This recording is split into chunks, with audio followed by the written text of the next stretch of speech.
Assalamualaikum warahmatullahi wabarakatuh. Kembali lagi kawan di Legenda Catur Dunia.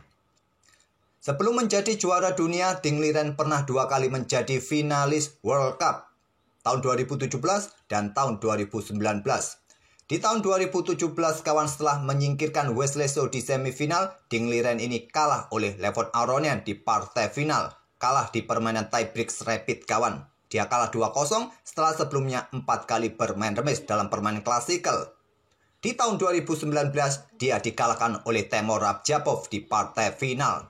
Tapi sayangnya kawan, setelah menjadi juara dunia, untuk tahun ini kawan, Ding Liren tidak ambil bagian di FIDE World Cup yang diadakan di kota Baku, Azerbaijan. Kita akan coba lihat permainan Ding Liren lagi kawan. Tadi kita sudah melihat permainan Ding Liren melawan Temur Radjabov, tapi kalah kawan di partai final. Kita akan lihat permainannya Ding Liren versus Levon Aronian tahun 2017 dalam permainan tiebreak rapid pada game pertama. Langsung kita ke papan analisis. Tahun 2017 Magnus Carlsen juga ikut serta kawan. Dia menyandang gelar juara dunia, tapi di babak ketiga dia sudah disingkirkan oleh pecatur asal Cina, Bu Xiangxi. Pecatur yang beberapa hari yang lalu memenangkan BL International Chess Festival untuk kategori Open Class Master. Oke, sekarang kita ke permainannya. Levon Aronian versus Ding Liren dalam permainan tiebreak rapid pada game pertama di final World Cup 2017. Levon Aronian pegang putih mengawali dengan pembukaan Inggris pion C4, kuda F6 oleh Ding Liren, dan di sini kuda F3, pion E6, agen court defense dari pembukaan Inggris pion C4. Dengan memilih agen court defense kawan, banyak pilihan bagi kedua pemain ingin bermain seperti apa. Queen's Gambit Decline, Semi-Slav, Queen's Indian Defense, Bogo Indian Defense, Rákóczi Defense, bisa menjadi apapun kawan. Dan di posisi ini, pion D4 merupakan pilihan utama kawan. Nanti bisa berlanjut Queen's Gambit Decline pion D5 atau Queen's Indian Defense pion B6 atau Bogo Indian Defense gajah B4. Tapi kuda C3 terlebih dahulu pilihan Levon Aronian, pion D5, dan di sini baru pion D4 kita temui permainan Queen's Gambit Decline kawan, dan pion C6 berubah ke permainan Semi-Slav sekarang. Biasanya pion E3 akan dilanjutkan oleh putih pilihan utamanya kawan, atau tadi gajah langsung keluar ke petak G5, pion H6 balasan hitam. Kalau pion E3, kuda berkembang ke petak D7 dan menteri ke petak C2 kawan, ataupun gajah ke petak D3 terlebih dahulu. Kalau kalian memilih menteri ke petak C2, setelah gajah D6, gajah D3, rokade, itulah settingan permainan Semi-Slav defense. Tapi memilih mengeluarkan gajah ke petak G5, ini permainan Queen's Gambit Decline kawan, ada pion H6 dan langsung bertukar gajah sikat kuda F6 oleh Levon Aronian, diambil balik langsung dengan menteri oleh Ding Liren. Di sini menteri keluar ke petak B3 langsung untuk backup petak C4-nya atau menahan gajah tidak berkembang kawan di sini, dan dilanjut dengan langkah pengembangan kuda B berkembang ke D7. Pion E4 lanjut Levon Aronian menantang pertukaran atau memperlemah pion pusat kawan, dan diterima. Pilihan utama di posisi ini pion D pukul pion E4. Kuda ambil balik pion E4 ancam menteri, menteri ke F4 ancam kuda, gajah berkembang ke D3, lindungi kuda, persiapan juga rokade pendek. Di posisi ini kawan, pilihan yang paling banyak dimainkan oleh hitam adalah gajah E7 untuk persiapan segera rokade. Tapi memainkan gajah ke E7 memberikan kesempatan hitam untuk menang lebih kecil kawan, malah memberikan kesempatan menang bagi putih lebih besar. Atau pilihan nomor 2 adalah pion E5, inilah yang dipilih oleh Ding Liren. Idenya menantang pertukaran, juga segera membuka akses petak-petak terang bagi gajah terangnya. Jika diterima, diambil balik oleh kuda, gajah terang punya akses segera keluar kawan. Ditolak memilih rokade, barulah sekarang gajah E7, dan di sini benteng AE1 lanjut Levon Aronian. Yang paling banyak dipilih benteng F yang ke E1 kawan.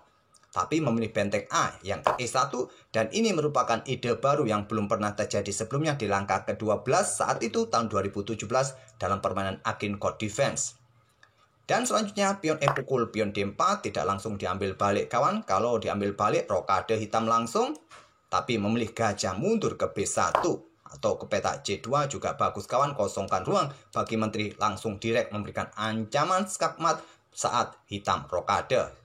Diagonal terang siap dibuka, kuda siap lompat kawan. Juga selanjutnya siap membuka lajur E, tekan gajah dengan benteng di lajur E ini.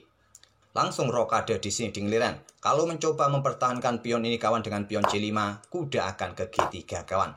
Menekan gajah, ini akan menyulitkan raja rokade. baiknya langsung bergeser ke D8, nanti diikuti kuda. Kalau tidak bergeser, gajah bisa jatuh. Kalau kalian backup dengan pion G6, peta F5 ini kawan, ada benteng siap naik dan siap ditumpuk menekan gajah ini. Hitam akan cepat kolaps. Memilih langsung rokade. Kuda G3 di sini, discover kawan, gajah mundur ke D8, dan selanjutnya di sini ada menteri D3, awas ada ancaman skakmat satu langkah, pion G6, blokade, dan pion H4 lanjut Levon Aronian untuk didorong lagi kawan atau membuat langkah pengorbanan sementara di sini. Kalau diambil oleh gajah kawan, ada benteng di sini. Kalau kalian ingin melakukan pengorbanan menteri dengan pertukaran perwira seperti ini, tetap akan merugikan bagi hitam tanpa menteri lagi. Memilih mempertahankan diri dengan kuda F6 untuk kontrol lebih peta H5 ini kawan dari aktivitas pion ataupun buka akses gajah terangnya segera berkembang. Di sini pion tetap didorong. Kalau baku hantam, diagonal ini terbuka, nanti diambil oleh kuda, sama saja kawan. Ancaman menteri, ancaman kuda, ancaman skakmat masih ada. Begitu juga sebaliknya kalau diambil langsung dengan kuda, sama saja nanti pengorbanan sia-sia kawan. Oke, kembali ke permainan kawan. Di sini memilih dengan pion G5 menjadikan permainan tertutup. Kuda ke E5, ada gajah ke A5 yang terkuat, raja tadi bergeser ke peta H8 atau gajah terang berkembang ke peta E6. Memilih gajah A5 serang benteng, dan di sini benteng bisa diangkat naik ke peta E2 ataupun langkah kuda G6 membuat langkah pengorbanan garbu benteng, garbu menteri kawan. Tentu pengorbanan tidak akan diterima, kalau diterima ancaman skakmat kawan. Beberapa langkah berikutnya yang sudah sulit dihindari lagi, ancaman skakmat.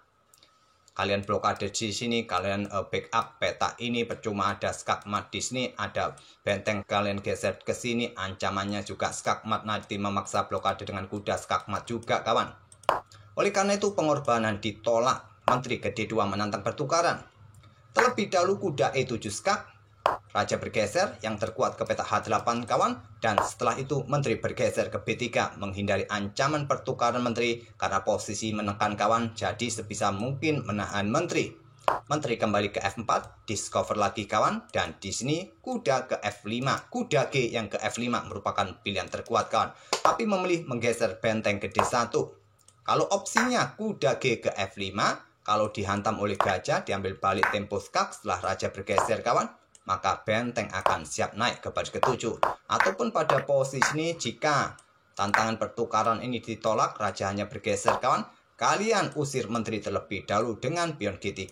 Selepas menteri bergeser, benteng diangkat saja naik ke peta E2. Oke, kembali lagi ke langkah aslinya.